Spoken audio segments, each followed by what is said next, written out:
Multilateral cooperation is also essential to deal with wicked global problems. These are problems that no single country can solve alone, but which, if not tackled, will have disastrous consequences for all countries. One salient example is climate change. This is an issue that our young people are seized with, and rightfully so, because it is about their futures during their lifetimes. This week, hundreds of thousands of young people demonstrated peacefully all over the world, including in Singapore, to demand climate action from their leaders. We owe them a responsibility to act, and they deserve our full support. On our part, Singapore takes climate change very seriously. Climate change is an existential issue for us. Like other low-lying island states, we are most vulnerable to rising sea levels. But we will suffer from its other effects too, whether it's new diseases, more extreme weather events, food shortages, forced migration, or even wars.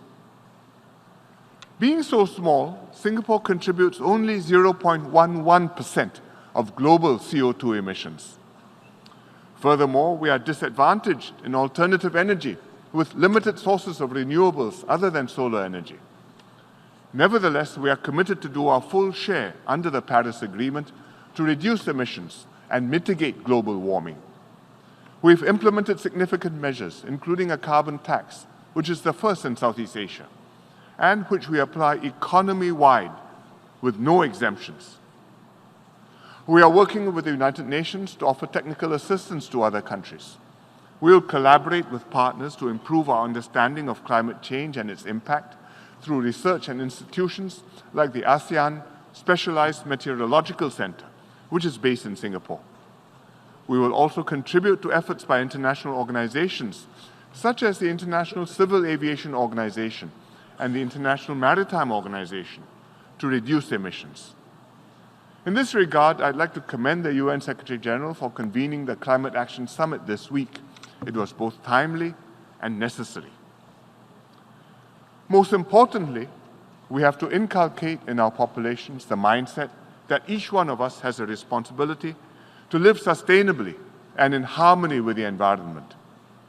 We are under no illusions that the Paris Agreement target of 1.5 degrees Celsius of global warming or less will be easy to achieve. And even if we do make it, the problem will not be completely solved, because that will only slow down the rise in sea levels, but will not stop it.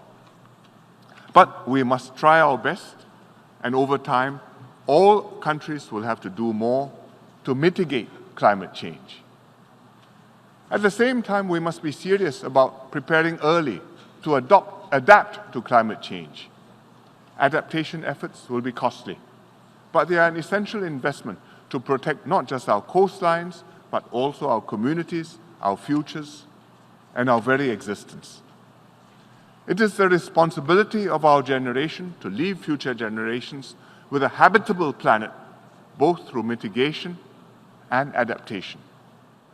Mr. President, the world is experiencing climate change. Malaysia is hotter than ever before. It does not seem to return to previous temperatures. In fact, it seems to be getting hotter and hotter. Elsewhere, powerful typhoons and hurricanes are destroying whole towns, killing thousands, wreaking havoc of unprecedented proportions. Flood waters from storms inundate huge areas of land. Sometimes there would be a dry spell, and wildfires would destroy forests and towns and create haze. Hundreds would die. Earthquakes and volcanic eruptions are more frequent, and they destroy towns and cities. Melting snow in the Arctic and Antarctic is raising the levels of the seas and threaten to overrun islands. I have a feeling that these disasters are a part of the cycle of change that our planet has been going through for millions of years. Can it be that the stable, salubrious climate that we have been enjoying has come to the end of its cycle. Could it be that the cycle is changing, as it did in prehistoric times millions of years ago? It is possible that the temperatures rise to a level that living conditions will become unbearable. I think instead of preparing for war, we should be paying attention to the climate changes and accompanying natural disasters.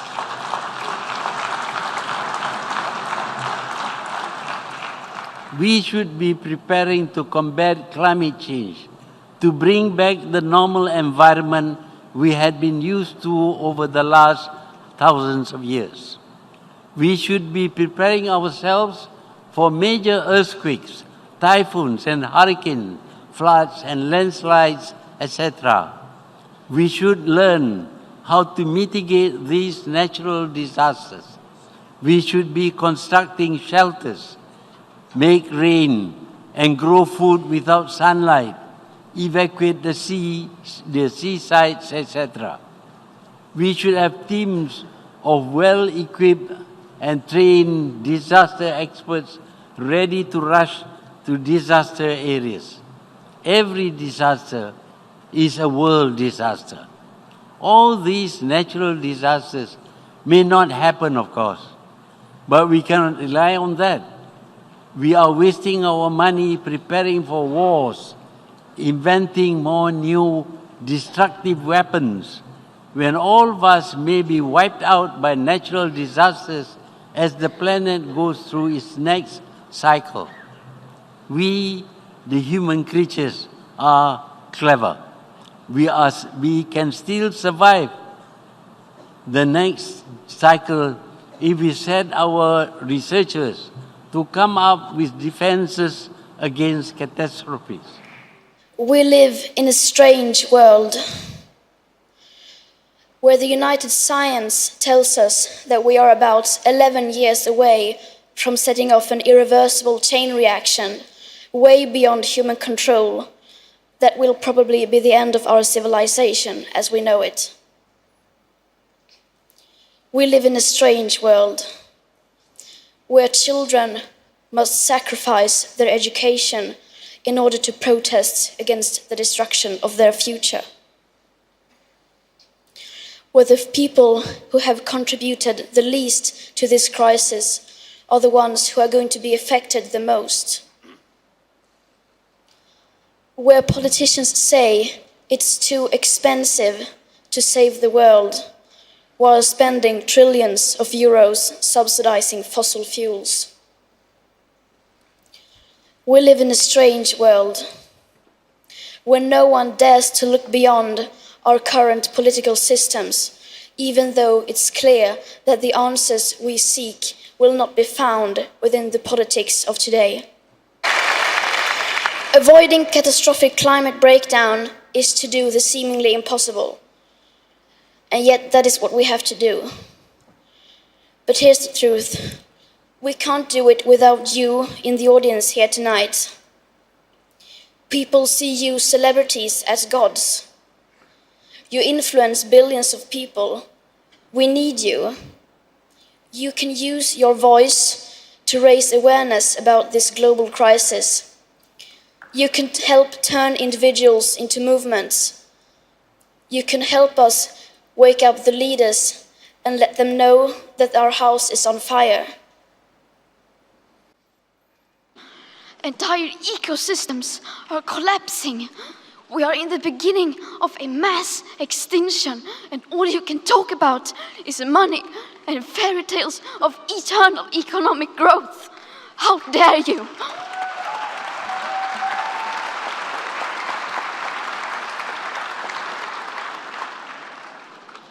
For more than 30 years, the science has been crystal clear. How dare you continue to look away and come here saying that you're doing enough when the politics and solutions needed are still nowhere in sight? The popular idea of cutting our emissions in half in 10 years only gives us a 50% chance of staying below 1.5 degrees and the risk of setting off irreversible chain reactions beyond human control. 50% may be acceptable to you, but those numbers do not include tipping points, most feedback loops, additional warming hidden by toxic air pollution, or the aspects of equity and climate justice.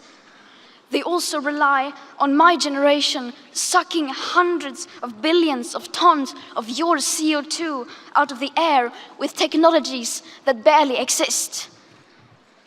So a 50% risk is simply not acceptable to us, we who have to live with the consequences.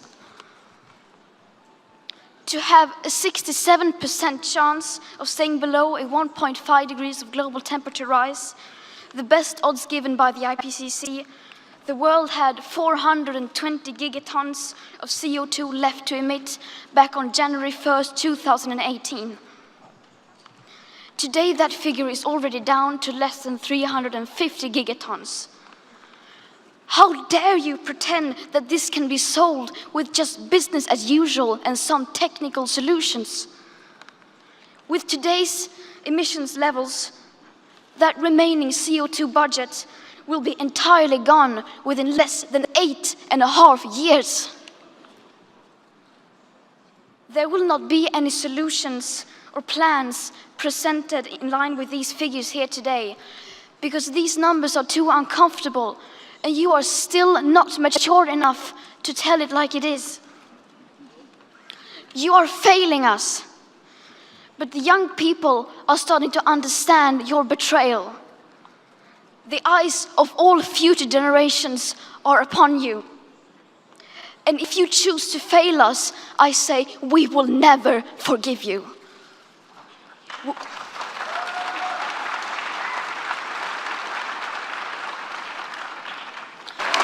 We live in a strange world, but it's the world that my generation has been handed. It's the only world we've got.